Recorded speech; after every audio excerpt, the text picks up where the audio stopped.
visita del pastor Joey Turner el domingo pasado, pero hemos estado deteniéndonos en la carta que escribió el apóstol Judas. Y hemos hablado acerca de que contender ardientemente por la fe es una necesidad, es una instrucción dada por el apóstol, considerando que había ciertas circunstancias y que todavía existen, que demandan que el creyente tenga la capacidad de contender, lo cual se traduce como defender con valor la creencia, luchar con pasión por defender la fe, argumentar o debatir contra los que se oponen a la sana doctrina, o presentar defensa con firmeza de la fe que Dios nos ha dado.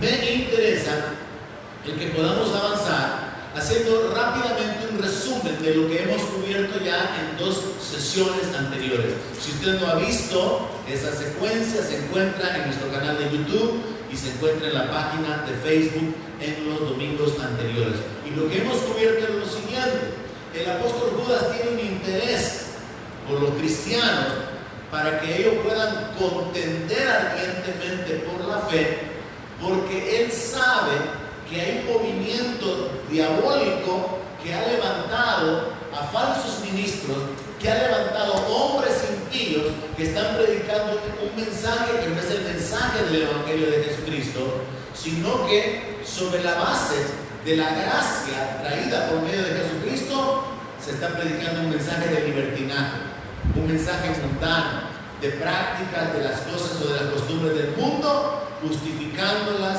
a través del Evangelio.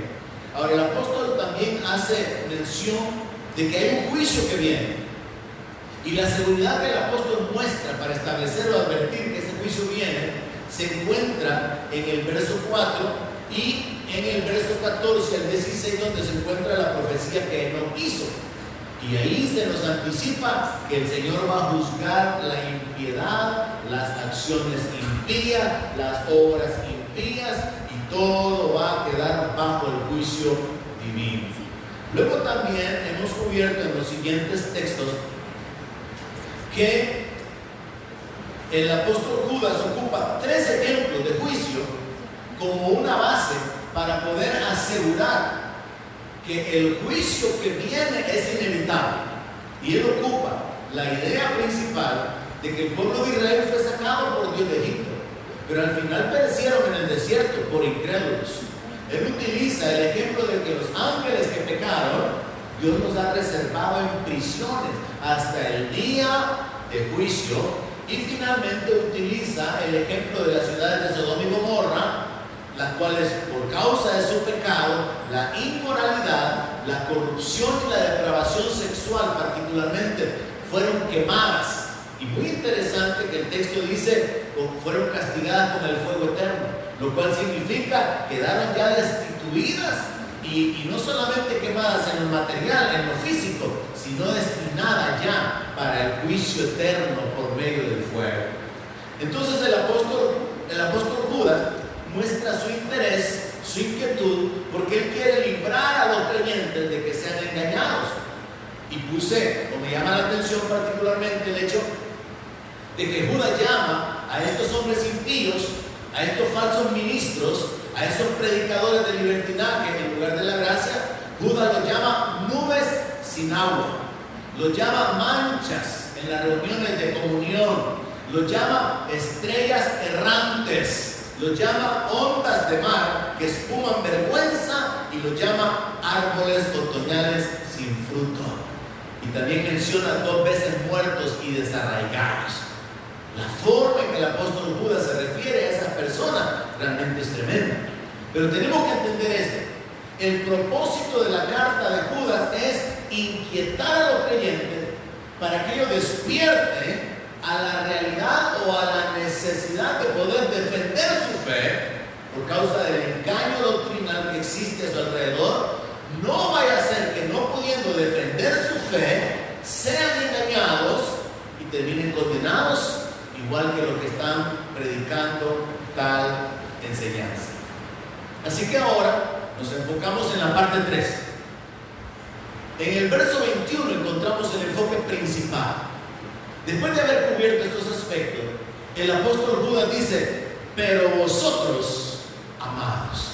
La parte tres va a tener esto como enfoque. Pero vosotros, amados, lo cual podemos traducirlo como ustedes deben vivir diferente. Pero ustedes, a diferencia de esos árboles otoñales, a diferencia de esas nubes sin agua, a diferencia de esas ondas del mar que espuman o que muestran su propia vergüenza, ustedes deben de vivir de una manera diferente. Y aquí está el resumen. Después de este resumen le doy permiso de dormirse, pero solamente a uno. Solamente a uno le voy a dar permiso de dormirse, porque no es muy justo. Además se duerme.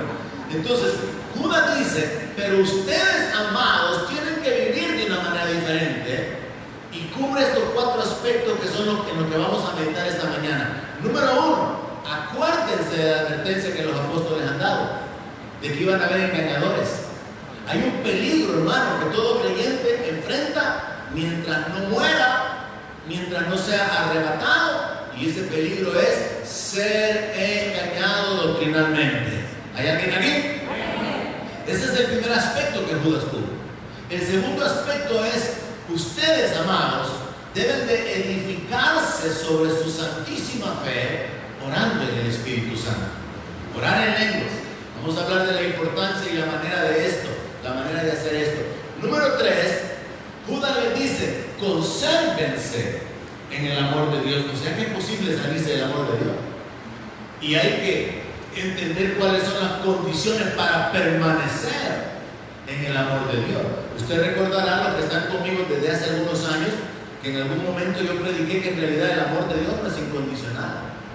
Ese es un mensaje erróneo, porque la palabra de Dios nos habla acerca de condiciones para permanecer en el amor de Dios, y Jesús habló sobre esto. Vamos a verlo esta mañana. Y finalmente, punto número 4 de esta tercera parte y parte final del estudio de Judas: convenzan a algunos que dudan, salven a otros, y de otros tengan misericordia, aborreciendo aún sus ropas contaminadas.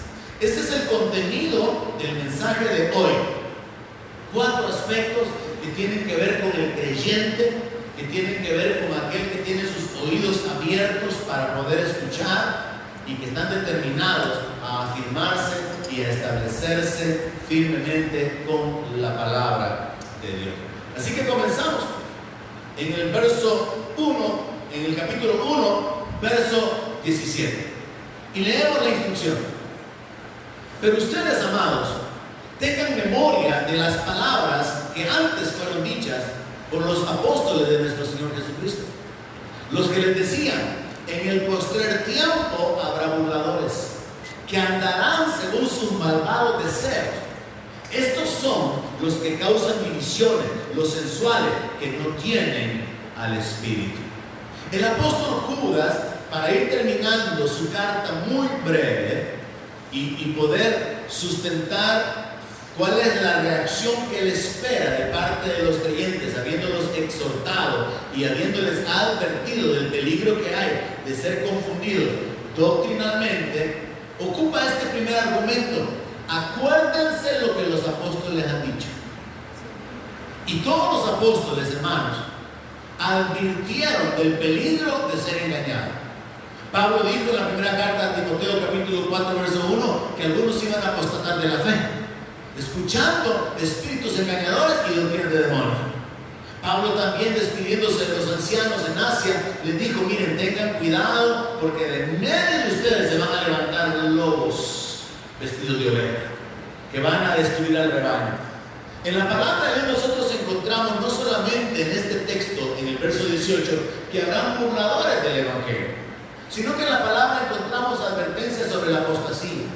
Encontramos que aún el Señor Jesucristo mismo habló acerca del trigo y la cizaña. Todo creyente tiene que estar claro y conocedor de esto. Hay una iglesia verdadera, hay imitaciones de iglesias, hay creyentes verdaderos, hay falsos creyentes. Existe el amor genuino, existe el amor fingido, existe la fe verdadera y también existe la fe fingida. Entonces el creyente tiene que estar sabedor de esto, que en el ambiente espiritual el enemigo se ha levantado para poder traer confusión, Porque la confusión va a causar que el creyente sea desviado y se aparte. El apóstol Pablo también escribió que el diablo con su astucia puede extraviar los sentidos del creyente para que el creyente abandone su sincera fidelidad a Cristo. O sea, gente que ha permanecido perseverando, congregándose, aún sirviendo, ministrando a otros, siempre se tiene el peligro de desviarse. Creo que el día de ayer posteé, y por eso le pedía que se conecte conmigo y con la página de la iglesia. No sé si lo hice en el Facebook personal o en el de la iglesia, lo voy a revisar.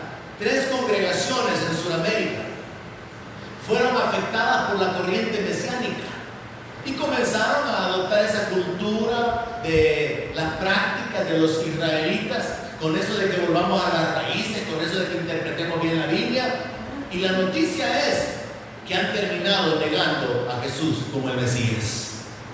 Porque dicen, es que nosotros ya no interpretamos la Biblia con una mentalidad cristiana, la interpretamos con una mentalidad judía. ¿Y quiénes son los que pidieron la crucifixión del Señor? Los judíos.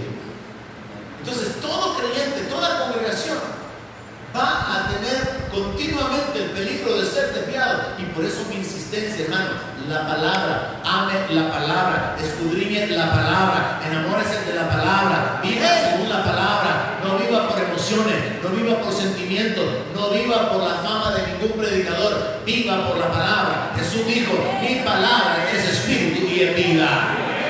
No debemos de ser movidos ni por las circunstancias, ni aunque aterrizara un platillo volador enfrente suyo, ni aunque hubiera un hombre haciendo milagros y prodigios. Usted no puede vivir por lo que mira. Tiene que analizar todo a su alrededor en base a la palabra. Y la palabra dice que habrán hombres que harán señales y prodigios y van a engañar a muchos.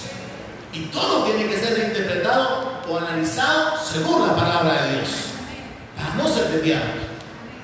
Muchas congregaciones, muchos creyentes se han apartado. Y ya tuvimos una serie bien larga sobre siendo sanos en la fe. Y aprendimos, entre otras cosas, que algunos se desvían por no tener un corazón sincero. Otros por el amor al dinero. Otros por el amor al mundo. Otros por las doctrinas demoníacas. Otras por las fábulas judaicas. Y por ahí nos vamos dándonos cuenta. Es posible desviarnos. Pero que usted esté en la palabra, usted permanece sobre la roca. Y su casa será firme. Y usted verá lo que Dios ha dicho que usted va a ver. Y usted va a recibir lo que Dios ha dicho que usted va a recibir. Y usted va a hacer lo que dice que usted puede hacer. Porque Dios es fiel y su palabra es verdad. Entonces Judas ocupa la misma palabra para advertirle a los creyentes en el siglo I de que hay un peligro de ser engañado. Y que lo que tienen que hacer es, acuérdense que los apóstoles ya anticiparon, ya advirtieron que van a venir burladores. Pablo habló de tiempos difíciles, de hombres amadores de sí mismos, amadores de los deleites más que de Dios, hombres que iban a tener apariencia de piedad, pero que iban a negar la eficacia de ellos. Muchas escrituras en la Biblia son para amonestar al creyente, al que está en Cristo, para no moverse de ahí, sino permanecer siguiendo al Señor. Porque mis amados hermanos, mientras sigamos a Jesús, es decir, su palabra, no andaremos en tinieblas. Tendremos la luz de la vida. Yo entiendo la existencia, yo entiendo la eternidad, yo entiendo el conflicto espiritual a través de la palabra de Dios. La Biblia nos abre los ojos, la revelación bíblica nos da entendimiento del propósito de vida, de por qué las injusticias, por qué tanto sufrimiento, cómo avanzar hacia la victoria, hacia la bendición, cómo ser restaurado, cómo ser levantado. La palabra de Dios es la lámpara a nuestros pies que alumbra nuestro camino. Así que el apóstol utiliza la base de que los otros apóstoles ya habían advertido de que habrían burladores. Y ahí la primera instrucción, entonces, recordar las palabras que habían sido dadas por los otros apóstoles. Verso 20, la segunda instrucción. Pero ustedes, amados, a diferencia de los perversos, de los impíos que están predicando libertinaje, que están hablando palabras lisonjeras o adulando para poder obtener beneficio económico, pero ustedes, amados, edifíquense sobre su santísima fe, orando en el Espíritu Santo. Quiero llamarle su atención a dos instrucciones acá. La primera es que el apóstol Judas no solamente reta, exhorta o hace un llamado a los creyentes del siglo I a que contiendan por la fe, a defenderla, a argumentar y a pararse firme sobre todo el engaño de los gnósticos, de los griegos, de los romanos, la brujería y toda la herencia de Babilonia que existía alrededor de una iglesia que estaba siendo conformada, sino que Judas habla, aparte de contender y defender la fe, Judas habla de la importancia de continuar edificando nuestra vida sobre la fe. Esto significa, hermano, que la existencia del creyente va a desarrollarse, la vida del creyente va a desarrollarse sobre el fundamento de la fe. Vamos a determinar que esto representa el fundamento de la fe. Cuando hay un fundamento uno puede poner algo sobre eso, puede levantar algo sobre ese fundamento. Entonces vamos a suponer que este es el fundamento, esta es nuestra fe. Nuestra fe en Cristo, nuestra fe en sus promesas, nuestra fe en sus mandamientos, nuestra fe en la palabra profética, es el fundamento de nuestra vida. Nuestra vida tiene que estar descansando sobre la fe en Jesús. Y el apóstol Pablo enseñó: la vida que ahora vivo en la carne, la vivo en la fe del Hijo de Dios, el cual me amó y se entregó a sí mismo por mí. Enfrento enfermedad, mi vida va a estar fundamentada sobre la palabra de Dios. Tengo bonanza, recursos, mi vida económicamente y materialmente está garantizada. Tengo hasta más de sobra para los años que pueda vivir en la tierra. Voy a conectar eso sobre el fundamento de la palabra de Dios. Honrando, sirviendo, compartiendo, siendo un mayordomo, un buen administrador. Tengo problemas matrimoniales, problemas de hijos. Mi vida va a ser edificada sobre el fundamento de la palabra de Dios.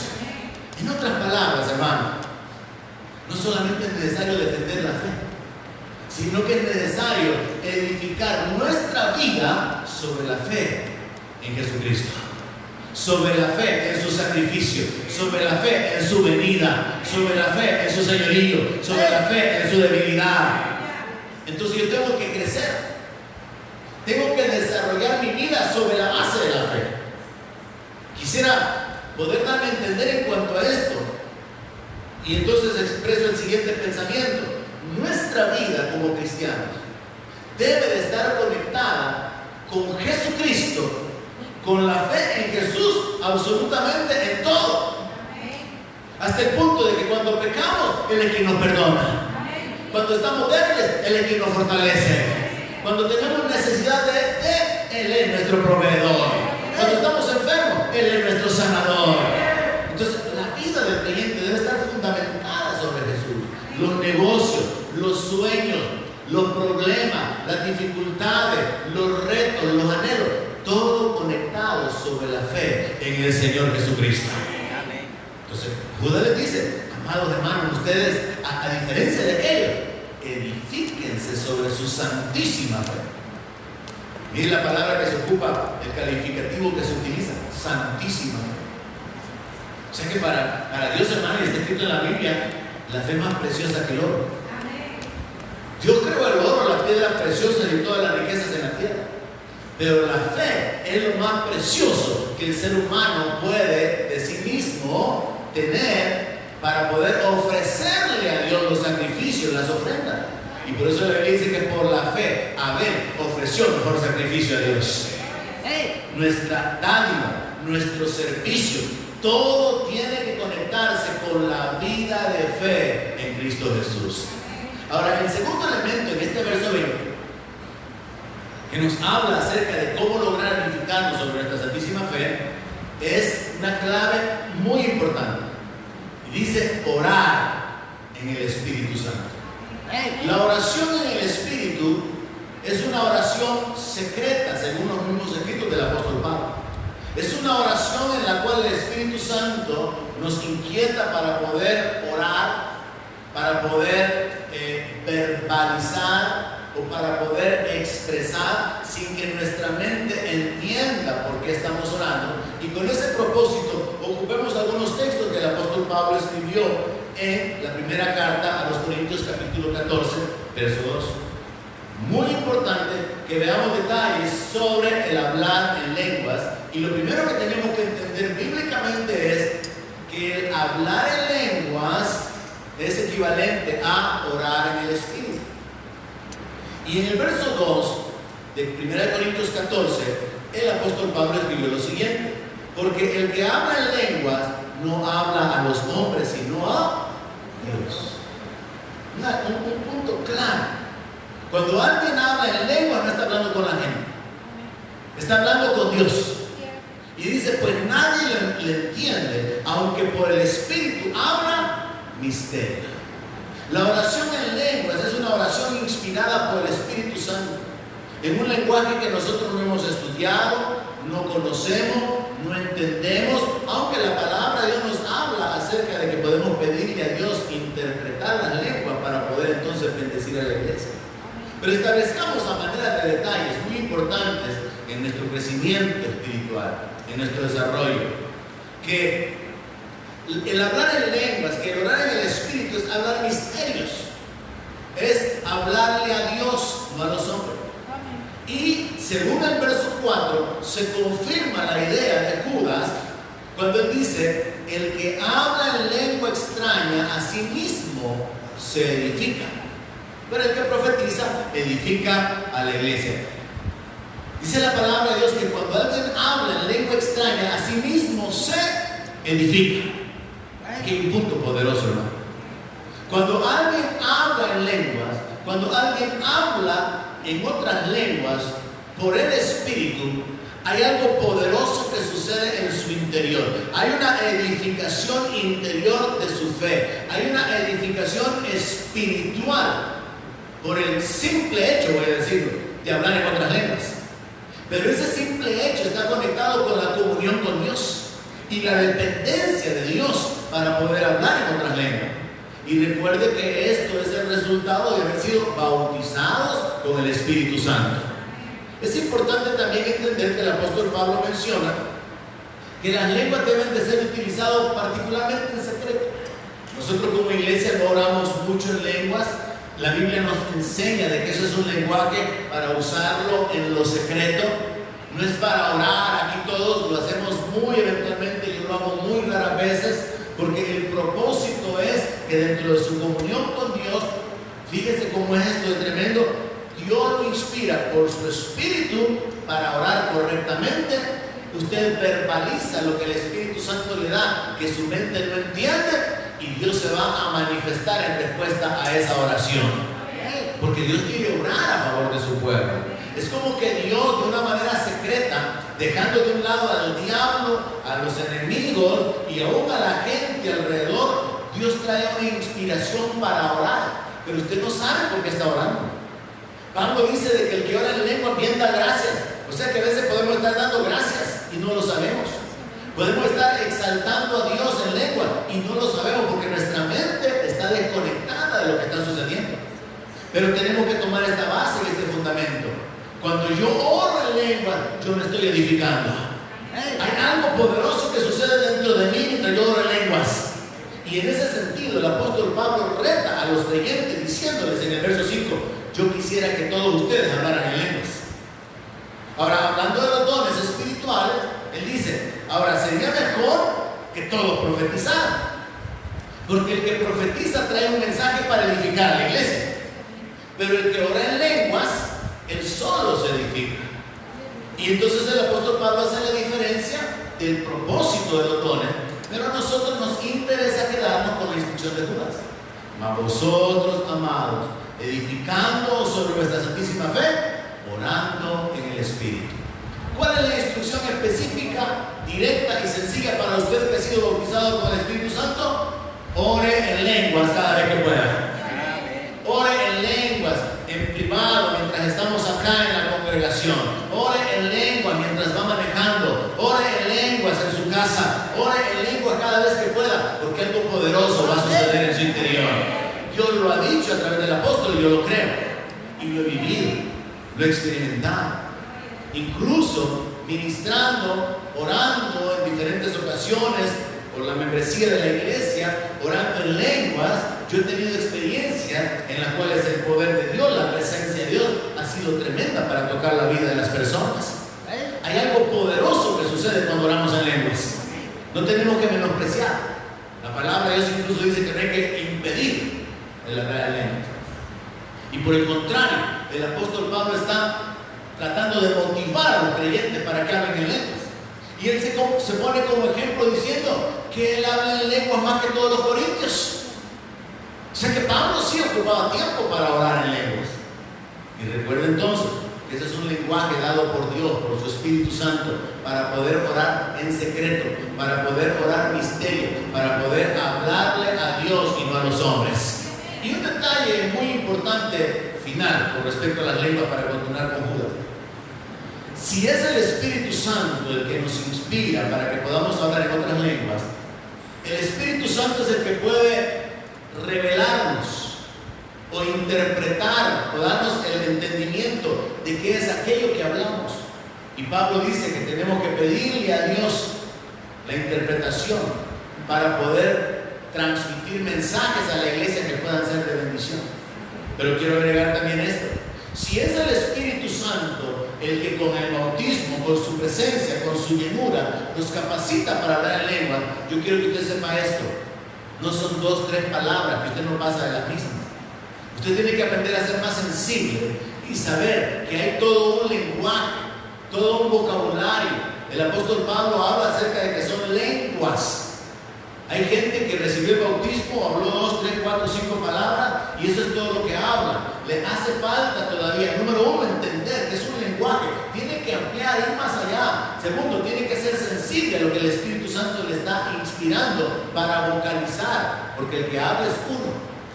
En muchas iglesias se enseña erróneamente a repetir lo que otro habla, o se les enseña que tienen que esperar que el Espíritu Santo lo controle.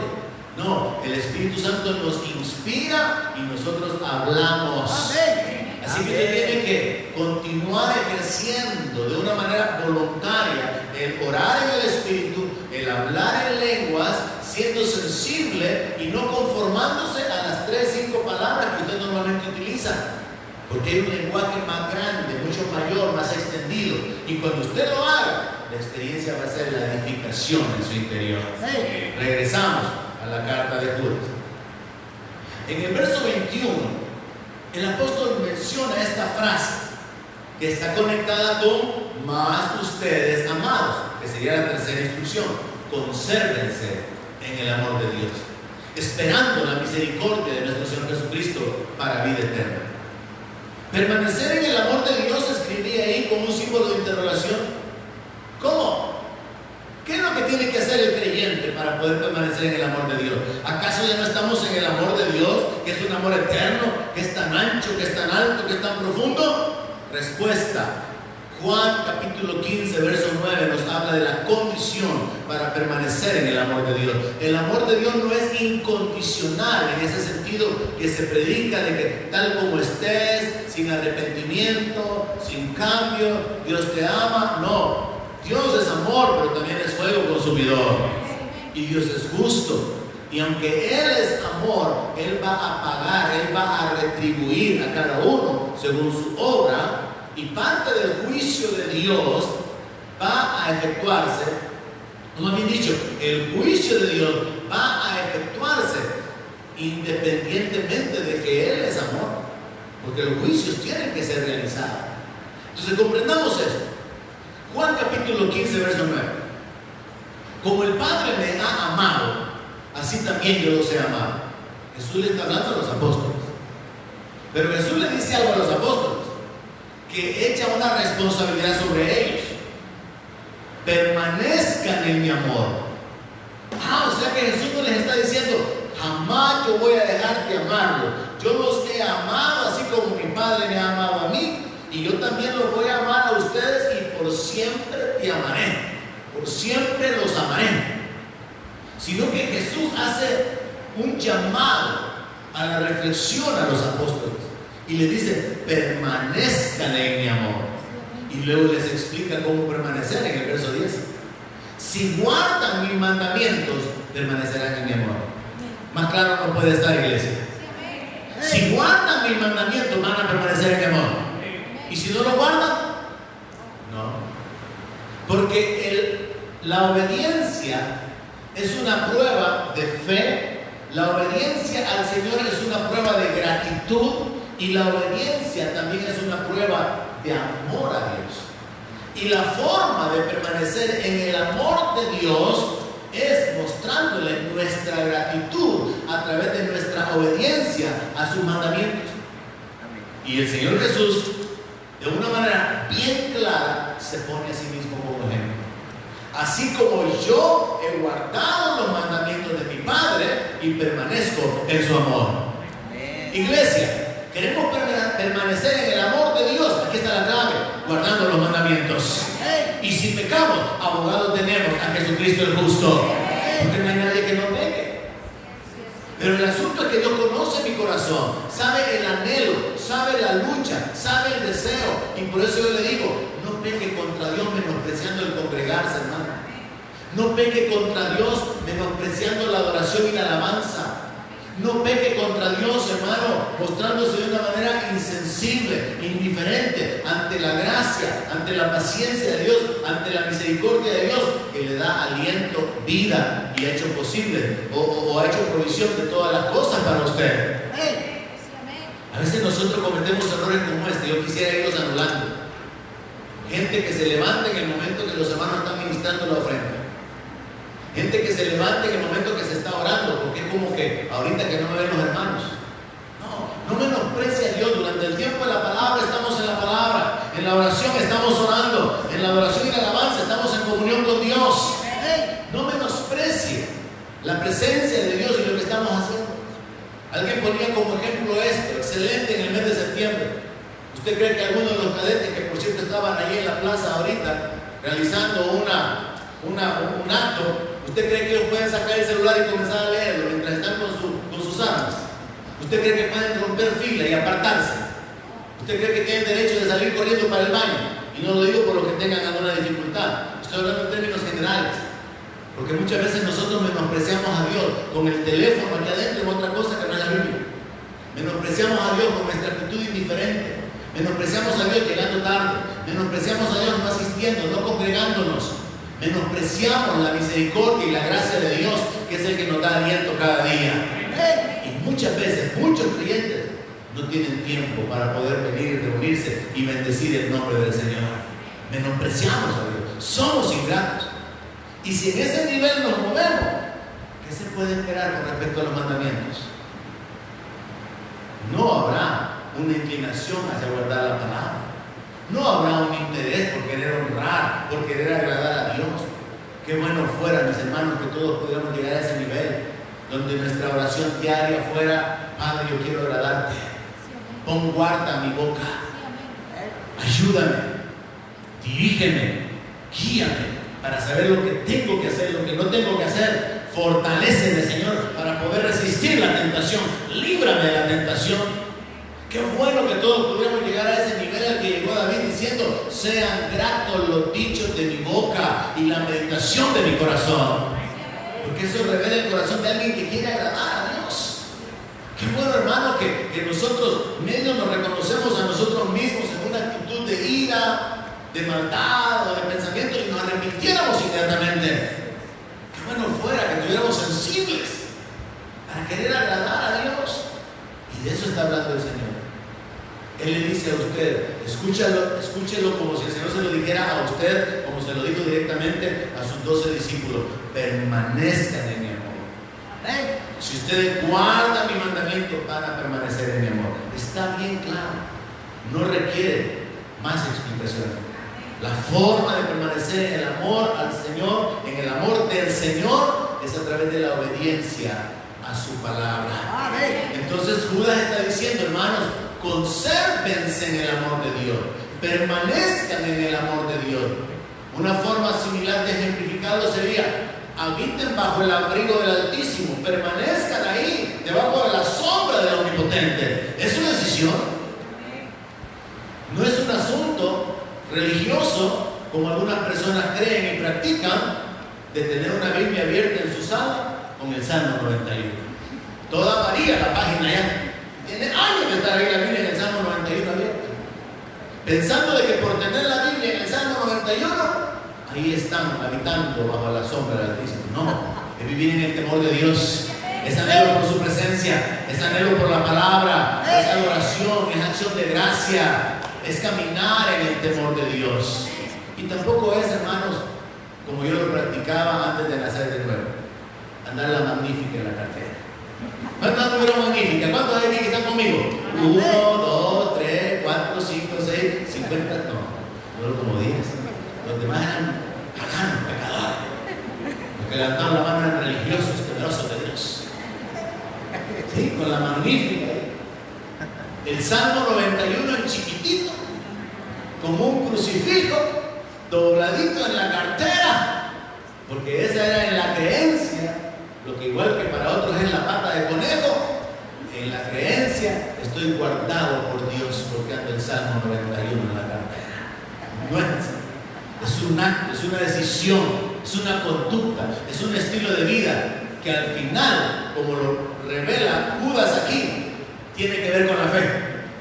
Porque miren, así como en el texto anterior y en la instrucción anterior, Judas dijo, edificando sobre nuestra santísima fe, orando en el Espíritu, nos dice cómo edificar nuestra vida en la santísima fe. También aquí nos dice cómo nos podemos conservar en el amor de Dios, y dice, esperando la misericordia de nuestro Señor Jesucristo. ¿Cuántos saben que Dios tiene misericordia? Todos. ¿Cuántos esperan la misericordia de Dios? Todos. Eso es fe. Vivimos por fe, esperando que Dios en su misericordia nos tenga por dignos de entrar en el reino. Vivimos por fe, por eso nos congregamos. Vivimos por fe, por eso escudriñamos la palabra, porque queremos aprender más de Él, afirmarnos y establecernos. Es por fe, hermano. Vivimos esperando la misericordia de Dios. Y luego de la misericordia nos pasamos a la gracia.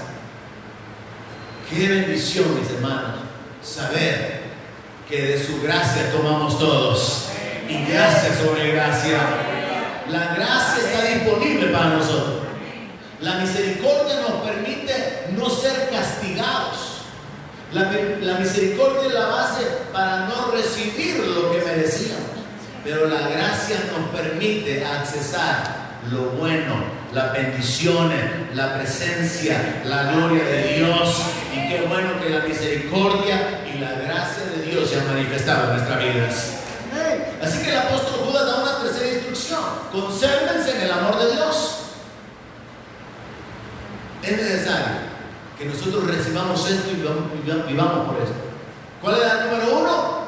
Acuérdense de la advertencia de los apóstoles. ¿Cuál es la número 2? Edifíquense sobre vuestra santísima fe, orando en el Espíritu. ¿Cuál es la número 3?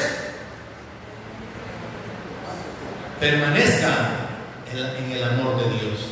Y entendemos que permanezco en el amor de Dios a través de mi fe, que me lleva a la obediencia. Y la número 4, verso 22. A algunos que dudan, convénzanos. Hermano, si usted está lleno de dudas, ¿cómo va a convencer a otro? Recuerde que la instrucción del apóstol era a contender ardientemente por la fe.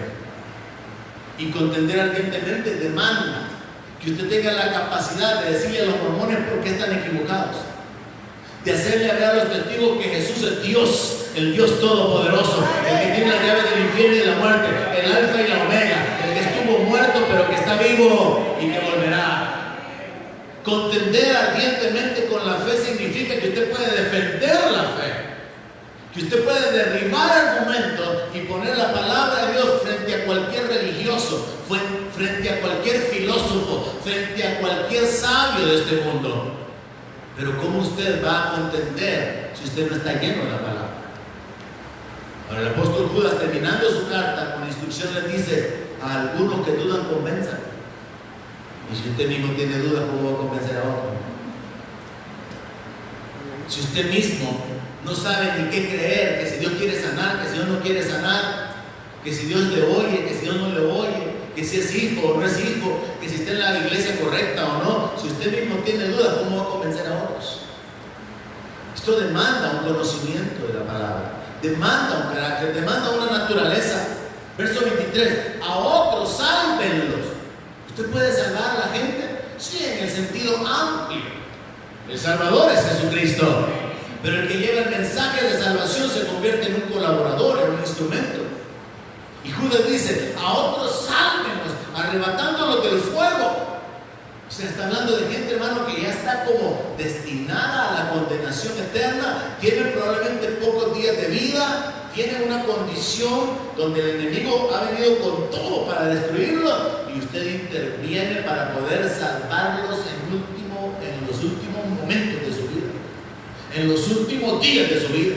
Se atrevió a hablar. Fue con la unción del Espíritu Santo. Fue con el conocimiento de la palabra, derribó argumentos, lo vio a Cristo, 5 días después se murió. Usted lo arrebató del infierno, lo logró arrebatar del fuego de la condenación eterna. Pero esto, hermano, como que algunos dicen, hay que hacer para otros. Yo sí, siga penita, venga a la iglesia, hermano. Si ahora tío vengo arrastrando los pies a la iglesia, mira qué cuesta que venga yo, hermano. Y me andan convenciendo a otros, y me andan arrebatando a otros del fuego. Pues tome la exhortación del Señor. Primero, a contender ardientemente por la fe. Segundo, a edificar su fe. Considere que es necesario que usted se plante, que usted se afirme, que usted dé fruto. Jesús dijo, en esto he glorificado a mi Padre, en que llevéis mucho fruto. Piense en esto de una manera personal. ¿Y cuál es su fruto? Dios lo ha salvado, lo ha perdonado, espere. Lo ha adoptado como hijo, lo ha hecho heredero. ¿Qué fruto tiene usted? ¿Qué fruto está dando? No lo tome en un sentido de condenación, sino tómelo en un sentido de reflexión. ¿Cuál es mi fruto? ¿Estoy guiando a la gente con mi ejemplo? ¿Estoy testificando de Cristo? ¿Estoy modelando a otros cómo vive un cristiano con mi vida? ¿Estoy financiando el reino, empujando a otros? ¿Estoy viviendo una vida de justicia, de misericordia, de verdad, de amor? Tengo una vida de servicio, de preferencia, de honra. ¿Cuál es su fruto? Voy a la iglesia 2 veces al mes, pastor. Como que en el cielo deben de estar muy orgullosos de usted. ¿Cuál es su fruto? De vez en cuando doy ofrenda. Dar fruto es algo muchísimo más profundo y tiene que ver con nuestra vida rendida. Tiene que ver con caminar en el temor de Dios y hacer obras de arrepentimiento, obras de justicia, obras de misericordia, obras de santidad. La Biblia dice que el que tiene la esperanza de la resurrección se santifica. Por causa de la esperanza que tenemos, hay un fruto que se llama santificación. Eso es fruto. Llevar almas a Cristo, guiar, testificar, predicar, eso es fruto. Pablo habla acerca de los primeros frutos que él tuvo en la calle. Y habla de convertidos. Hay frutos que nosotros podemos dar. Nuestro servicio, nuestra obra son frutos. Así que es necesario, hermano, examinar nuestra vida y considerar. Para que yo pueda convencer a otros, tengo que estar lleno de la palabra. Para que yo pueda salvar a otros y arrebatarlos del fuego, tengo realmente que tener mis convicciones bien claras, tener un conocimiento de la palabra, de las promesas de Dios, para que yo pueda ser un instrumento usado por Dios para sacar a alguien de la confusión, del engaño, de la mentira. Y finalmente dice, y de otros tengan misericordia con temor, aborreciendo aún la ropa contaminada de su carne. O sea que hay gente, hermano, de la cual lo único que nos quedará será servirles, hablarles, tratar de ser canales de bendición para ellos, pero nosotros no podemos participar de comunión con ellos, sino que se llega hasta el extremo de aborrecer hasta la ropa contaminada. Hay gente que vive inmoralmente, hay gente que vive de una manera inmunda, con los cuales nosotros no podemos tener comunión. Y ahí que el Señor le dé entendimiento por el Espíritu para entender qué es esto. Porque la iglesia, como sal del mundo, está en el mundo. Y Jesús dijo, no te pido que lo quites del mundo, sino que lo guardes del mal. Estamos en el mundo para afectar a la gente alrededor nuestro, para poder alumbrar en medio de las tinieblas, pero habrá gente de la que usted va a tener que apartarse. Hay gente con la cual usted no puede ni siquiera hablar. Es como el hecho de que somos llamados a ser discípulos, a predicar el Evangelio, pero hay una frase, hay un texto que dice: no den las perlas a los cerdos. Por el Espíritu Santo usted puede tener entendimiento a qué se refiere, dónde aplicarlo, dónde llevar esta escritura a la práctica.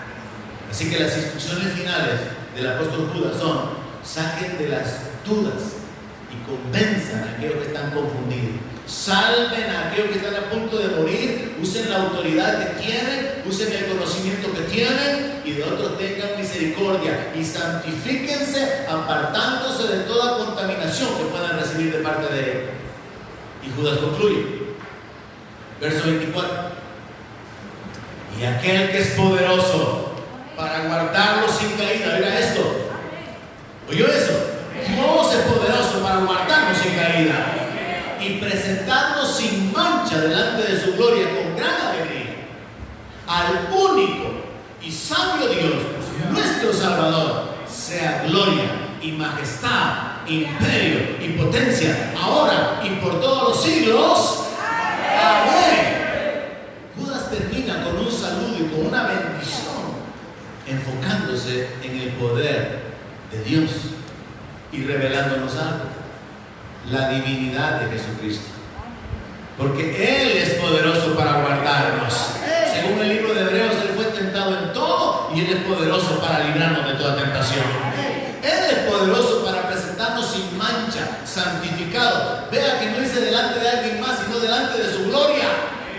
Él es poderoso para guardar nuestra vida, limpiarnos y presentarnos limpios delante de sí mismo. Está hablando de Jesucristo. Él es el único, Él es nuestro sabio Dios, Él es nuestro Salvador. No hay dos salvadores, no hay Dios. Aquí se nos habla de la divinidad de Jesús y se nos habla de que la gloria le pertenece a Él por siempre. Él es poderoso para guardarnos sin mancha. Pero hay una responsabilidad nuestra. Contender ardientemente es su responsabilidad. Estar preparado para derribar argumentos es su responsabilidad. Guardarse en el amor de Dios, permanecer en el amor de Dios, es su responsabilidad. Salvar a otros, convencer a otros, es su responsabilidad. He cumplido con mi responsabilidad de guiarlo en la meditación de la palabra. Ahora es su responsabilidad vivirla. Y es, voy a decirlo en estos términos, la responsabilidad de Dios capacitarlo para que usted lo haga. Como parte de nuestra vida de fe y de nuestra dependencia de Dios, es posible ser fortalecidos por el Espíritu Santo y guiados para saber qué es lo que tenemos que hacer y qué es lo que no tenemos que hacer. Póngase de pie y le damos gloria a Dios con este canto. Aleluya.